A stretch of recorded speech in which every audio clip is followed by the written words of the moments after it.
बिस्मिल्लाहिर्रहमानिर्रहीम। Viewers, ordinary differential equation के इस लेक्चर में हम इस क्वेश्चन को सॉल्व करेंगे। Convert X Y double dash plus lambda Y is equal to 0 to S L form. जैसा कि आपको मालूम है कि हम ऑर्डिनरी डिफरेंशियल इक्वेशन की ये वाली बुक फॉलो कर रहे हैं, इल्मी किताब खाना वालों ने पब्लिश की हुई है और इसके पेज नंबर 205 के ऊपर ये एग्जांपल सॉल्व की हुई है। तो क्विकली हम देखते हैं कि किस तरह इसको एसएल फॉर्म में कन्वर्ट करना। सेकंड ऑर्डर डिफरेंशियल इक्वेशन है। आपको याद है एक्स जो वाई डबल डैश है, इसका जो कोफिशिएंट है वो हमारे पास एक्स, जो वाई डबल डैश का कोफिशिएंट है इस वक्त एक्स है, लेकिन वो ए नॉट होता है। A naught x is equal to x, और उसके बाद जो वाई डैश का कोफिशिएंट है वो a1 होता है।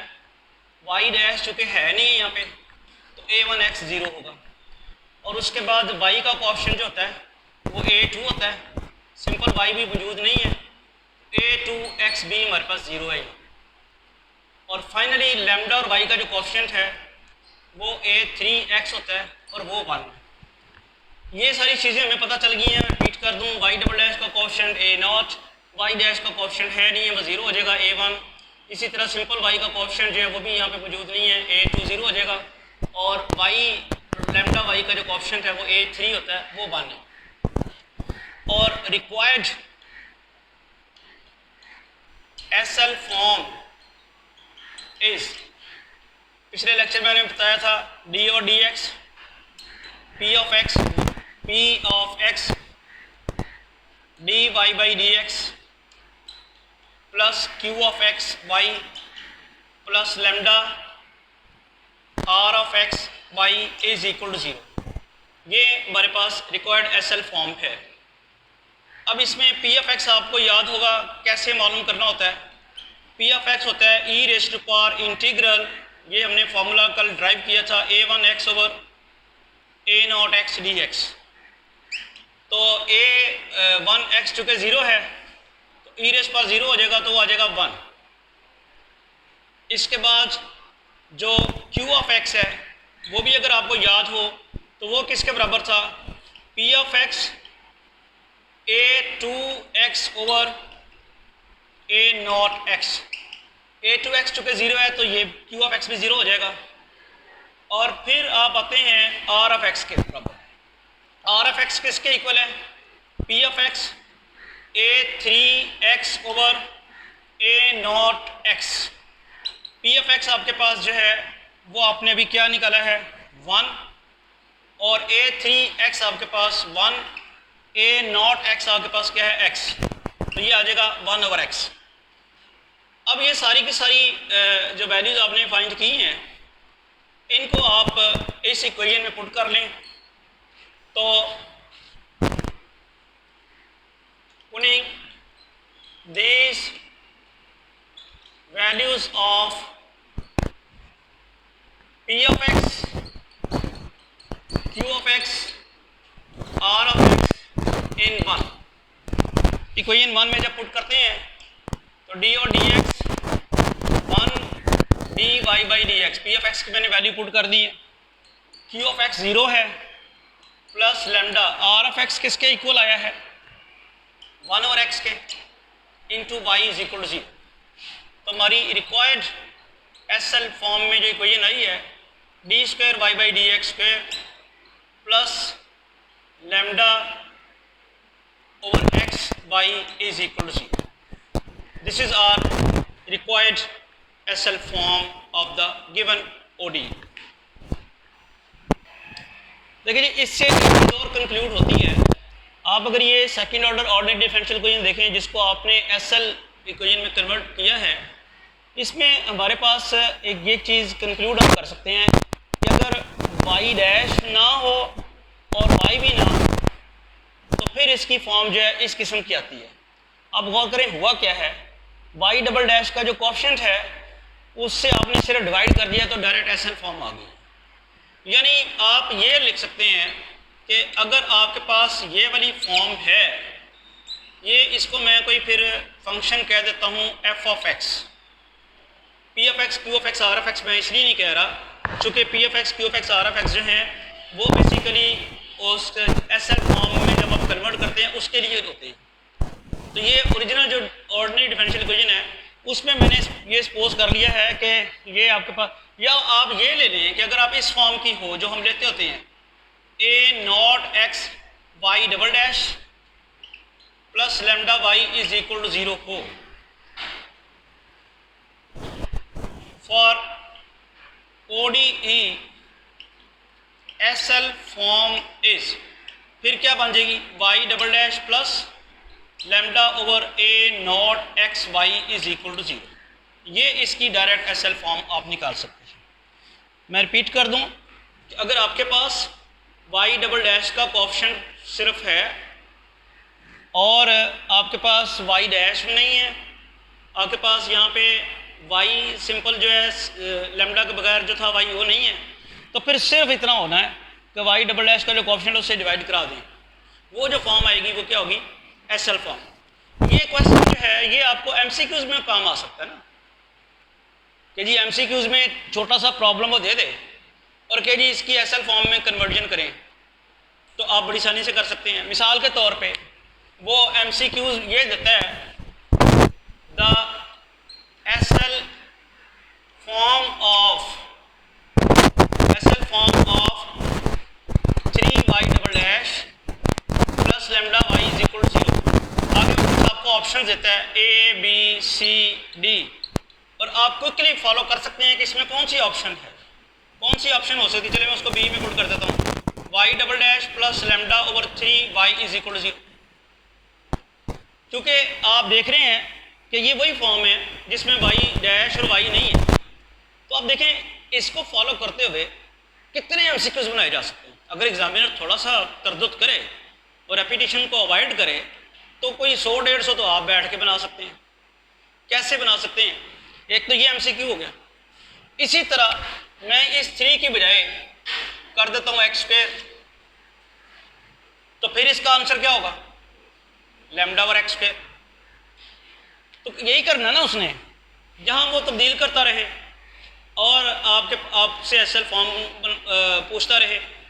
अगर वो ये क्वेश्चन ये कर दे y double dash plus lambda y is equal to 0, इसकी वो कहे SL फॉर्म बताएं, तो ये तो यही रहनी है। y डबल डैश का कोएफिशिएंट 1 है, 1 ओवर 1 करेंगे या लैम्डा ओवर 1 करेंगे तो लैम्डा ही रहेगा। अच्छा, इस क्वेश्चन को वो किसी और तरीके से पूछ सकता है कि ऐसी डिफरेंशियल इक्वेशन बताएं जिसकी SL फॉर्म भी वही हो। तो कितने तरीके से पूछा जा सकता है क्वेश्चन, अगर आपका कॉन्सेप्ट क्लियर हो तो। यानी वो कह दे कि जी ऐसी SL फॉर्म बताएं जिसकी ऐसी OD बताएं जिसकी SL फॉर्म वही है। और भी होंगी शायद, लेकिन ये तो बिल्कुल ज़रूर है ना, ये तो उस जो हमने अभी किया है उसके मुताबिक ये तो बिल्कुल है। तो हम कंक्लूड हमने कर लिया, ये कंक्लूजन जैसे मैं लिखा था, और OD A not x Y double dash plus lambda Y is equal to 0, SL form is this. अच्छा, एक बात थोड़ी सी मैंने आपसे अब शेयर करनी है कि मैथमेटिक्स भी और इवन एक छोटी सी बात बेटा मैंने आपसे करनी है, आप लोग सब लोग इसको ज़रा ध्यान से सुने कि कोई भी चीज़ जो है वो आपने उसकी लॉजिकल बैकग्राउंड अंडरस्टैंड करने के बगैर नहीं पढ़नी। मैथमेटिक्स तो बिल्कुल ही लॉजिकल अंडरस्टैंडिंग के बगैर नहीं पढ़ना। और इवन दूसरे सब्जेक्ट्स में जब आप पाक स्टडीज़ या कोई और चीज़ पढ़ते हैं तो उसकी बैकग्राउंड पे जाएं। मैं एक छोटा सा वाक़या आपके साथ शेयर करना चाहता हूँ। 8th क्लास में मेरा बेटा था, तो मैं उसको लेके बैठा हुआ था और मैं उसको पढ़ा रहा था, पूछ रहा था कौन एक टेस्ट था उसका कोई, तो कायदे-ए-आज़म के 14 पॉइंट्स में से एक पॉइंट जिसमें कायदे-ए-आज़म ने कहा हुआ था Sindh should be separated from Bombay. तो मैंने उससे पूछा कि ये कायदे-ए-आज़म का ये पॉइंट तुम्हें याद है, ये पॉइंट्स बताओ मुझे। वो जब उस पॉइंट पे आया तो उसने ना 2-3 पॉइंट्स पढ़े वैसे ही ऊपर से बुक से, होती इस पॉइंट पे आगे कहता है ये पापा कायदे-ए-आज़म ने क्यों कहा था। अब ये उसका एक ऐसा सवाल था जिसने मुझे परेशान कर दिया, क्योंकि मैंने भी कभी हमने किसी टीचर से ये क्वेश्चन किया ही नहीं था कि ये कायदे-ए-आज़म के 14 पॉइंट्स में से ये पॉइंट क्यों कहा गया। या कोई भी पॉइंट जो है कायदे आज़म ने क्यों कहा था, ना तो हमने कभी पूछा, ना कभी टीचर्स ने बताया, और अगर कभी बताया होगा भी तो हमें नहीं पता कि क्यों था। अब उस क्यों का जवाब मैं तलाश करने लग पड़ा। बहरहाल अल्टीमेटली मैंने उसका जवाब तलाश कर लिया और फिर मैंने उसको मैथमेटिक्स में वेन डायग्राम की मदद से उसको एक्सप्लेन किया। मैंने एक वीडियो इसमें अपलोड की हुई है, आप वो देखिएगा। अब उसका मैं थोड़ा सा सिनेरियो आपको बताता हूँ। आज से कुछ 10 साल पुरानी बात है, ज़ाहिर बात है उसी वक्त बेटा जो था 8th क्लास में था, तो मैंने उसके फिर उसको समझाने के लिए और उस पर जब सर्च किया कि क्या वजह थी तो वेन डायग्राम बनाई, तो वो स्लाइड मेरे पास बनी हुई थी। मुझे उन्हीं दिनों मौका मिला कि मैंने गुजरांवाला में एक यूनिवर्सिटी में सेमिनार देने जाना था। मुझे कहा यह गया था कि आपने ना फैकल्टी को सेमिनार देना, और आई थॉट कि मैथमेटिक्स की फैकल्टी को लेक्चर देना होगा। लेकिन जब मैं वहाँ गया तो मेरे लिए बड़ा एक प्रॉब्लम हो गया कि वो सारी की सारी फैकल्टी उन्होंने बैठाई हुई थी। उसमें इंग्लिश डिपार्टमेंट के, फिज़िक्स के, केमिस्ट्री के, बायो के, पाकिस्तान स्टडीज़ के सारे फैकल्टी मेंबर जो थे। बहुत बड़ा बड़ी प्राइवेट बड़ी अच्छी यूनिवर्सिटी है और कॉलेज भी है वो साथ, और वो बहुत बड़ा उनका सेमिनार था, बहुत बड़ी उसमें उन्होंने मुझे सारी फैकल्टी। अब मैं तो प्रॉब्लम में आ गया कि भाई ये तो प्रॉब्लम है, मैं तो मैं कराऊँ तो बाकी अब इनको मैं क्या कराऊँ। वो अल्लाह तबारक तआला ने मेरी मदद इस तरह की कि मैंने जब पावर पॉइंट पर स्लाइड्स बनाई हुई थी, वो मैंने इस तरह बनाई हुई थी कि उसमें मैथमेटिक्स की एप्लीकेशंस केमिस्ट्री में, फिजिक्स में, इवन पाकिस्तान स्टडीज़ में यही वाली एग्जांपल मैंने वेन डायग्राम की मदद से एक्सप्लेन की हुई थी। तो मैंने फिर वो शुरू की और मैंने ऊपर लिखा, जो स्लाइड चलाई थे, जो स्टेटमेंट थी कायदे आज़म की, जो पॉइंट था, Sindh should be separated from Bombay. ये मैंने लिख के तो मैंने अब क्वेश्चन करना शुरू कर दिया फैकल्टी मेंबर से कि भाई आप बताएं कि ये क्यों कायदे आज़म ने कहा था। उसमें अब पाकिस्तान स्टडीज़ के जो चेयरमैन थे, जो हेड थे उस यूनिवर्सिटी के, उन्होंने मुझे कहा, उसका जवाब दिया, और जवाब भी उनको देना चाहिए था।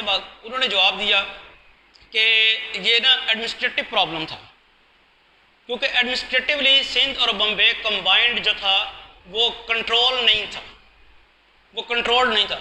देन मैं बड़ा रिलैक्स हो गया। मैंने कहा बस ठीक है, अगर पाकिस्तान स्टडीज़ के हेड ने सही जवाब नहीं दिया ना तो मेरी परेशानी अब ख़त्म हो गई है। मुझे अब इसी पूरा लेक्चर मेरा इसी पे चला जाएगा। तो जो मुझे परेशानी थी कि मैं इनके साथ क्या करूँगा, मुझे कैसे पढ़ाऊँगा, वो मेरी परेशानी दूर होगी। मैंने कहा अच्छा, मैं हंस पड़ा। मैंने कहा आर यू श्योर?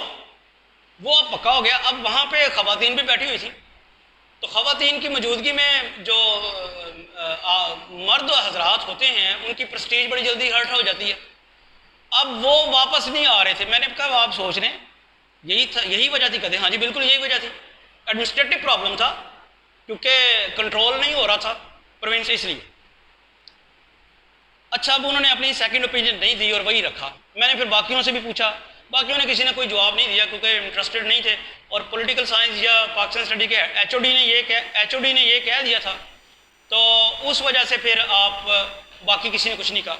एनी हो, मैंने फिर ये किया, मैंने उन्हें कहा कि ये बताएं कि उस वक्त इंडो पाकिस्तान जो कंबाइंड था उसका हुक्मरान कौन था? कहता जी अंग्रेज़ थे। मैंने कहा आपका क्या ख्याल है कि कायदे आज़म जो थे वो अंग्रेज़ों को फैसिलिटेट करने के लिए पॉइंट लिख रहे थे? अगर एडमिनिस्ट्रेटिव प्रॉब्लम थी तो अंग्रेज़ों को थी ना, मुसलमानों को तो नहीं थी। तो कायदे आज़म जो थे वो मुसलमानों के वकील थे, मुसलमानों के लीडर थे या अंग्रेज़ों के लीडर थे? जब मैंने ये बात कही तो सबको समझ आ गई कि ये तो बात गलत है। मैं क्या, क्यों कायदे आज़म एडमिनिस्ट्रेटिवली फैसिलिटेट करना चाहते थे अंग्रेज़ों को, अगर आपकी बात ही मान ली जाए?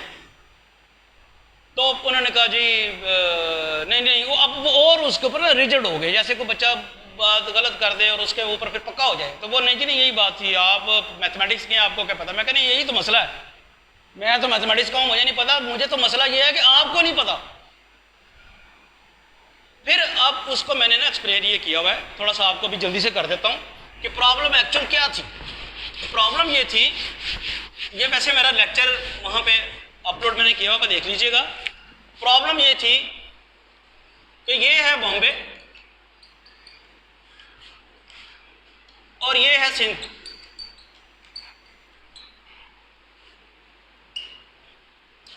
यहाँ पे ये मुस्लिम्स हैं बॉम्बे में और बाकी सारे हिंदू हैं, और यहाँ पे ये हिंदू हैं और बाकी सारे मुस्लिम हैं। अब जब ये वन प्रोविंस रहता है, वन प्रोविंस जब ये रहता है तो मेजॉरिटी के बेसिस के ऊपर ये हिंदुओं को मिल जाता है। रीज़न देखें ना, एरिया वाइज सिंध बहुत छोटा है as compared to Bombay, Bombay बहुत बड़ा है और बॉम्बे में हिंदू बहुत ज़्यादा हैं। अगर हिंदुओं की ये वाली मेजॉरिटी और हिंदुओं की ये मिनॉरिटी मिलाई जाए तो वो मुसलमानों की इस मिनॉरिटी और इस मेजॉरिटी से ज़्यादा हो जाती है। तो सिंध और बॉम्बे मिल के दोनों ही मिल जाता है, चूँकि जो पार्टीशन हो रही थी वो हो रही थी किस बेस के ऊपर कि मेजॉरिटी वाले जो इलाके हैं, अक्सरियत वाले इलाके जो हैं वो मुसलमानों को मिलेंगे जहाँ मुसलमानों की अक्सरियत है। तो ये दोनों मिला के मुसलमानों की अक्सरियत नहीं बनती थी, मेजॉरिटी नहीं बनती थी। तो ये था वो विजनरी लीडर कायदे आज़म रहमतुल्लाह अलैह ने सोच लिया, पता चल गया कायदे आज़म रहमतुल्लाह के विजन को कि बॉम्बे तो हमें मिलना ही नहीं है, जिस बेस के ऊपर पार्टीशन हो रही है बॉम्बे तो नहीं मिलना, तो सिंध भी जाएगा। तो उन्होंने पहली डिमांड ये की कि इन दोनों प्रोविंसेस को अलहदा किया जाए। उनको पता था कि ये दोनों प्रोविंसेस अगर अलहदा हो जाएंगे तो सिंध हमारे पास आ जाएगा। तो आज जो सिंध हमारे पास है वो कायदे आज़म के उस विजन की वजह से है। तो ये मैं चलते चलते आपको समझाना चाह रहा था कि कोई भी चीज़ आपको बगैर उसकी डेप्थ के अंडरस्टैंडिंग के नहीं पढ़नी चाहिए। जहाँ कहीं कंप्रोमाइज़ करना पड़े, बहुत मजबूरी हो जाए तो वो अलग बात है, वैसे तो वो नहीं करना चाहिए। होपफुली ये आपको पता चल गया होगा और ये वैसे वहाँ पे देख भी लीजिए। Thank you.